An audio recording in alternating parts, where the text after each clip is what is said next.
And welcome back to the Wellness Connection with Dr. McMahon and Misty. And so, Misty, I think we were talking about toxins and all that kind of stuff. Well, we were talking about toxins, but what is the solution to the problem with toxins? How can you detoxify?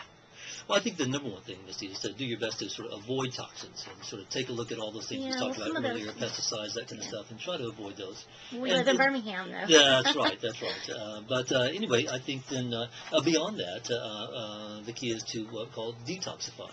So we have to look at what we call the major detox pathways, and that would be your skin. So getting out and getting exercise and doing some sweating can be helpful, or sometimes the far infrared sauna can be helpful. We detoxify through our breathing. So doing those deep breathing exercises, whether it be with yoga or meditation or just general breath work, can be helpful. We detoxify through our urine, and we hear it all the time, don't we, Misty, about the importance of maintaining good hydration. Yes. So we're flushing out our bodies. Mm-hmm. We detoxify through our bowels. So therefore, people who have a bowel movement and have constipation, they have a BM like once every week. That's not going to work. You need to kind of keep the things going and try to have a BM at least once a day or so. And finally, through our liver, that's our main detox pathway is through the liver. So maintaining good liver health. And otherwise, there are a lot of things we can do in the clinic, like the IV glutathione. It's fabulous. It's a major detox pathway. And so I think there are lots of things that we can do. Finally, if somebody is toxic with heavy metals, and we find out through what we call heavy metal provocative testing, we can do chelation therapy. We certainly don't do chelation for the sake of chelation, but on the other hand, if somebody is proven to be toxic with metals, then I think that is certainly a warranted therapy, is chelation therapy. And I have people ask me all the time to explain the provocative testing.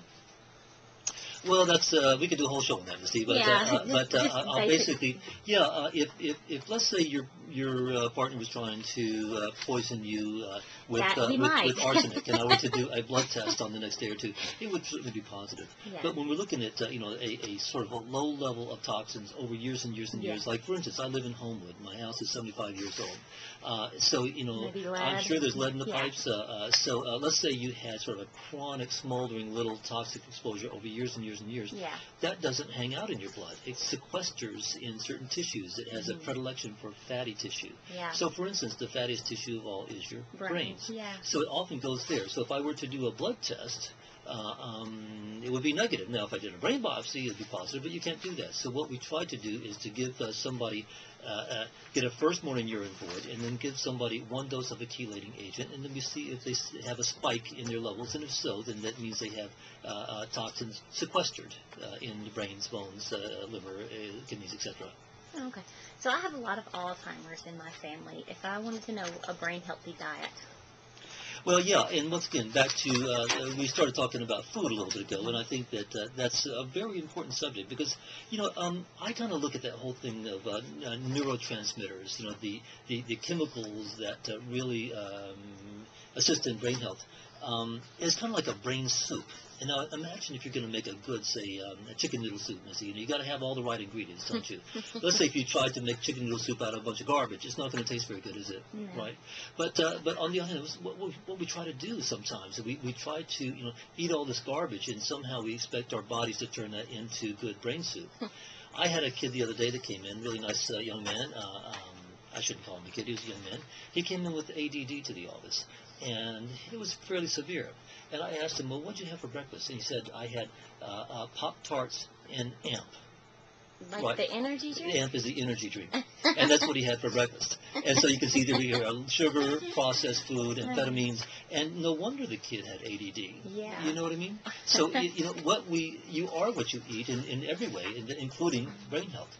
So I think the brain-heavy solution is going to be to emphasize, the antioxidants, the anti-inflammatory foods, and lots of vegetables, beans, nuts, some lean protein, the good fats. Your brain loves the good fats, especially the omega-3s, the fish oils, the walnuts, olive oil, all those kind of things. Organic, unprocessed, whole food, live food, plant food diet. Okay. And along the way, we have to avoid the dumbing down foods, and those are going to be your trans fats, your saturated fats, your artificial sweeteners, too much alcohol, sugar, MSG, hydrolyzed vegetable protein, and those are definitely going to take their toll on you.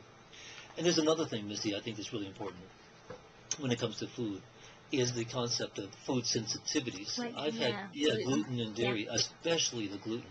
I'd say Mhm. dairy is probably more important when it comes to things like sinusitis, but when it comes to brain health, I've seen remarkable transformations in people with gluten-free diets, whether it be kids with autism or adults with things like headaches or brain fog, those kind of things.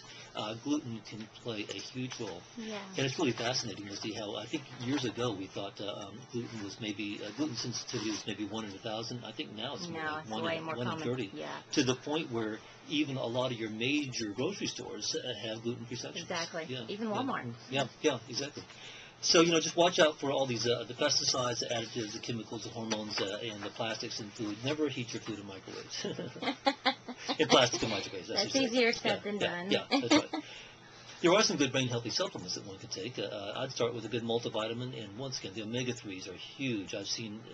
I saw a lady in the office just yesterday. She had come in with severe depression, and we had put her on a therapeutic dose of the omega-3s, and that is the fish oils, Yeah. and it was a miracle cure for her. Also, the brain loves B vitamins, the B12, B complex, especially B6 and folic acid. The phosphatidylcholine, phosphatidylserine, curcumin, resveratrol, CoQ10, all those are fabulous for brain health. And the glutathione. Oh yeah, glutathione is wonderful. Yeah. Ginseng, melatonin, I could go on and on.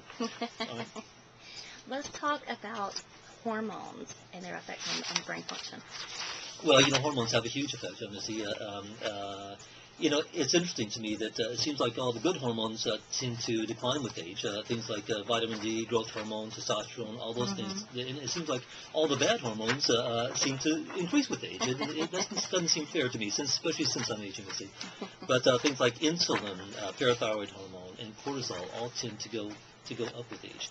In fact, I have frequently seen women in the office, Misty, who come in and say, gee, doctor, I think I'm getting early Alzheimer's disease. Brain fog. Yeah, for sure. I remember I had one lady who was actually scheduled for a CAT scan. But once you get these women balanced and optimized as far as their hormones, nutrition, and all that kind of stuff, I'd say 90% of the time the brain fog goes away and they're feeling much better. I refer to those as blonde moments. Oh, well, I can't pick on blondes. So what about sleep? Sleep affects everything, so Oh, it it has does. to affect brain health.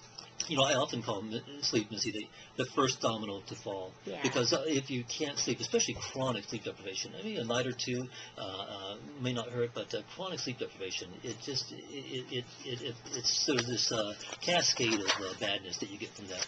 And I must admit, Misty, I was an ER doc for 20 years, and I worked more than my share of night shifts. So I'm screwed up forever, I must admit.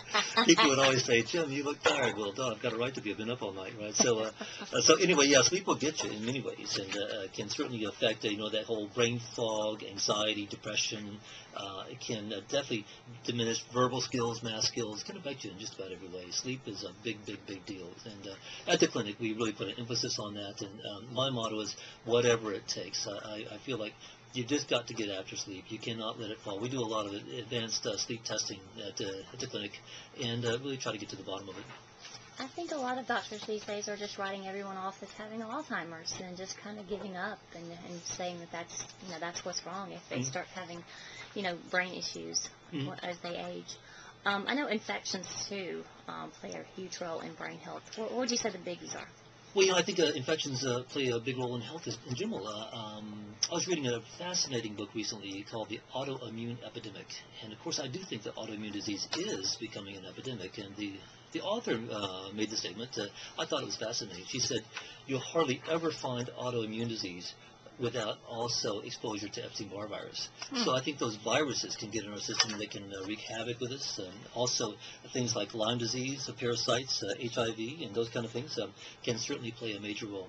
I've got an interesting story to tell you about parasites when we come back, Misty, but I'm hearing the music once again. I can't wait. Oh, yeah, it's really interesting. So we'll take a quick break, and we'll see you on the other side to talk more about brain health on the Wellness Connection with Dr. McMinn.